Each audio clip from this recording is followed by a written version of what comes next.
नमस्कार, और आपका स्वागत है। आज 24 अप्रैल 2025 गुरुवार है और हिंदू तिथि के अनुसार वैशाख माह की एकादशी है। चलिए आज की प्रमुख खबरों पर एक नजर डालते हैं। सबसे पहले देश से एक बड़ी और दुखद खबर है। जम्मू कश्मीर के पहलगाम में मंगलवार को हुए आतंकी हमले को लेकर एक नया खुलासा हुआ है। इस हमले में शामिल 4 आतंकियों के बारे में महत्वपूर्ण जानकारी सामने आई है। पता चला है कि हमले में 2 स्थानीय और 2 पाकिस्तानी आतंकियों का हाथ था। सुरक्षा एजेंसियों ने संदिग्ध आतंकियों के स्केच भी जारी किए हैं, जिनके नाम आसिफ फौजी, सुलेमान शाह, अबू तलहा बताए गए हैं।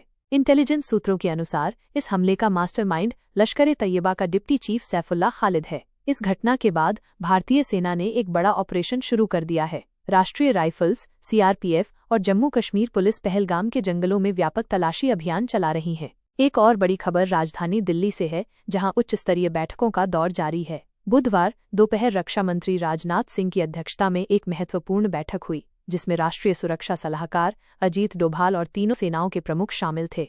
इसके अलावा मोदी सरकार ने एक बड़ा फैसला लिया है। सरकार की ओर से पाकिस्तानी नागरिकों को 48 घंटे के भीतर भारत छोड़ने का आदेश जारी किया गया है। साथ ही सेना को भी हाई अलर्ट पर रहने के लिए कहा गया है। इतना ही नहीं, भारत ने पाकिस्तान के साथ सिंधु जल समझौता भी स्थगित कर दिया है और पाकिस्तानी नागरिकों को सार्क वीजा छूट योजना के तहत भारत आने की अनुमति नहीं होगी। इसके अतिरिक्त भारत ने इस्लामाबाद स्थित भारतीय उच्चायोग से अपने रक्षा, नौसेना और वायुसेना सलाहकारों को वापस बुला लिया है। इस प्रकार मोदी सरकार ने पाकिस्तान के खिलाफ कई कड़े कदम उठाए हैं। एक और महत्वपूर्ण खबर बैंकिंग क्षेत्र से है। एक्सिस बैंक ने फिक्स्ड डिपॉजिट यानी एफडी की ब्याज दरों में कटौती की है। अब एक्सिस बैंक में एफडी करवाने पर सामान्य नागरिकों को 3% से 7.5% तक ब्याज मिलेगा, जबकि वरिष्ठ नागरिकों को 3.50% से 7.65% तक ब्याज मिलेगा। ये नई दरें 23 अप्रैल से लागू हो गई हैं। आरबीआई के रेपो रेट में कटौती के बाद अब बैंक भी एफडी की ब्याज दरों में कमी कर रहे हैं।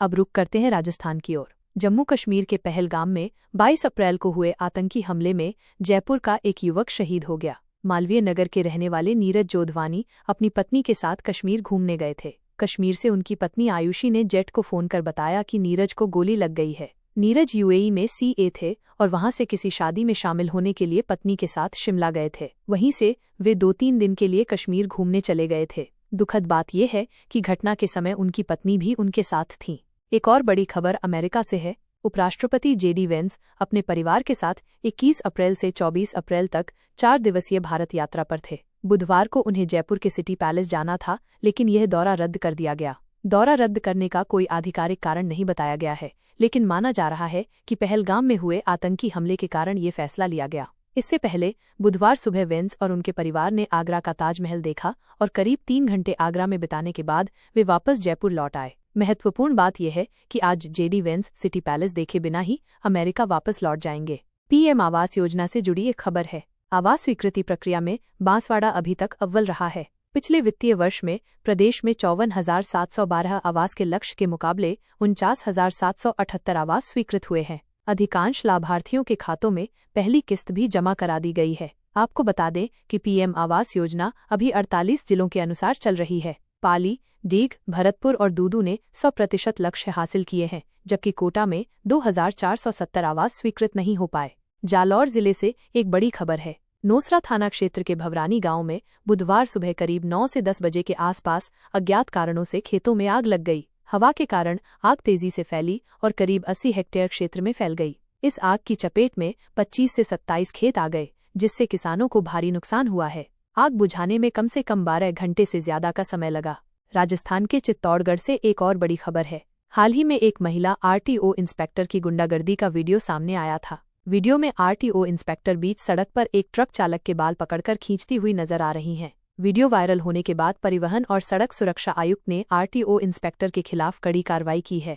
आयुक्त ने महिला आरटीओ इंस्पेक्टर मुक्ता सोनी को निलंबित करने के आदेश जारी कर दिए हैं। राजस्थान में एसीबी अब एक्शन मोड में है और पटवारियों पर शिकंजा कसा जा रहा है। एसीबी ने बड़ी कार्रवाई करते हुए 12 जिले में तैनात पटवारी अश्विनी सिंह को 4,500 रुपये की रिश्वत लेते हुए रंगे हाथों गिरफ्तार किया है। आपको बता दें कि इससे पहले भी बीते कुछ दिनों में प्रदेश के अलग अलग जिलों में पटवारियों पर बड़ी कार्रवाई हुई है और कई पटवारियों को रिश्वत लेते हुए पकड़ा गया है। एक और रोचक खबर है कि एशिया की सबसे बड़ी अंडरग्राउंड लाइब्रेरी जैसलमेर में स्थित है। जमीन से 16 फीट नीचे बनी इस लाइब्रेरी में 9 लाख से ज्यादा किताबें हैं। ये लाइब्रेरी भादरिया गांव के भादरिया माता मंदिर में है, जहां धर्म, विज्ञान, इतिहास और भाषणों का संग्रह समेत कई विषयों की किताबें मौजूद हैं। बताया जाता है कि इस लाइब्रेरी की नींव 1983 में रखी गई थी और इसे पूरा होने में 15 साल लगे थे। ये जानकारी मैं आपको इसलिए दे रहा हूँ क्योंकि कल पुस्तकालय दिवस था। राष्ट्रीय खाद्य सुरक्षा योजना में एक बड़ा फर्जीवाड़ा सामने आया है। झालावाड़ में 87,000 लोगों ने ई-केवाईसी नहीं करवाई है। राज्य सरकार द्वारा कराए गए आधार सीडिंग और ई-केवाईसी सत्यापन के बाद ये खुलासा हुआ है कि करीब 27 लाख लोग ऐसे हैं जो बिना वैध दस्तावेजों के हर महीने करोड़ों किलो गेहूं मुफ्त में उठा रहे थे। अब इन लोगों के नाम योजना से हटाए जा रहे हैं। झालावाड़ जिले की बात करें तो यहाँ 41,000 लोगों के नाम योजना से हटाए गए हैं। वैश्विक बाजार में जारी बदलाव का असर भारत में भी दिख रहा है। अमेरिका द्वारा टैरिफ स्थगित करने के बाद सोने और चांदी की कीमतों में जो तेजी आई थी और सोने की कीमत 1 लाख रुपए के पार चली गई थी, उसमें बुधवार को एक बार फिर बड़ी गिरावट आई है। 3,600 रुपए की गिरावट के साथ स्टैंडर्ड सोना एक बार फिर 1 लाख रुपए के नीचे आ गया है। जयपुर सराफा कमेटी की ओर से जारी भाव के अनुसार जयपुर में 10 ग्राम 24 कैरेट सोने की कीमत 98,200 रुपए पर आ गई है, जबकि 22 कैरेट सोना यानी जेवराती सोना भी सस्ता होकर 91,300 रुपए पर पहुंच गया है। चांदी रिफाइन की कीमत 98,700 रुपए प्रति किलो रही। एक और महत्वपूर्ण खबर ये है कि दुनिया भर में मसालों की आपूर्ति पर छाए संकट के बीच भारतीय जीरा एक बार फिर वैश्विक बाजार में अपनी पकड़ बना रहा है। इस सीजन में अप्रैल तक 75,000 टन जीरा निर्यात हो चुका है। राजस्थान की जोधपुर मंडी में जीरे का दाम 21,000 रुपए से 22,000 रुपए प्रति क्विंटल तक पहुंच गया है। व्यापारियों का मानना है कि मई-जून तक इसकी कीमत 28,000 रुपए प्रति क्विंटल के पार जा सकती है, क्योंकि इस वर्ष देश में जीरे का उत्पादन काफी कम हुआ है। अब मंडियों के भाव पर एक नजर डालते हैं। बीकानेर की मंडी में जीरा अधिकतम 22,000 रुपए बिका। ईसबगोल का भाव अधिकतम 13,300 रुपए रहा। मेथी का भाव अधिकतम 4,650 रुपए रहा। वहीं बीकानेर की मंडी में गेहूं का भाव अधिकतम 2,700 रुपए रहा और मोठ का भाव अधिकतम 4,900 रुपए, ग्वार का भाव अधिकतम 4,950 रुपए रहा।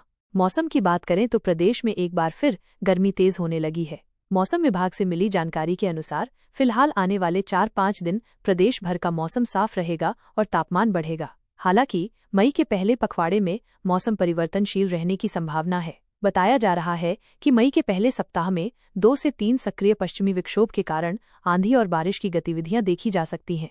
फिलहाल आने वाले 4-5 दिन प्रदेश भर का मौसम साफ रहेगा और गर्मी तेज होगी। मई के पहले सप्ताह में प्रदेश के कई जिलों में आंधी और बारिश की संभावना है। ये थी प्रदेश और देश की आज की बड़ी और महत्वपूर्ण खबरें।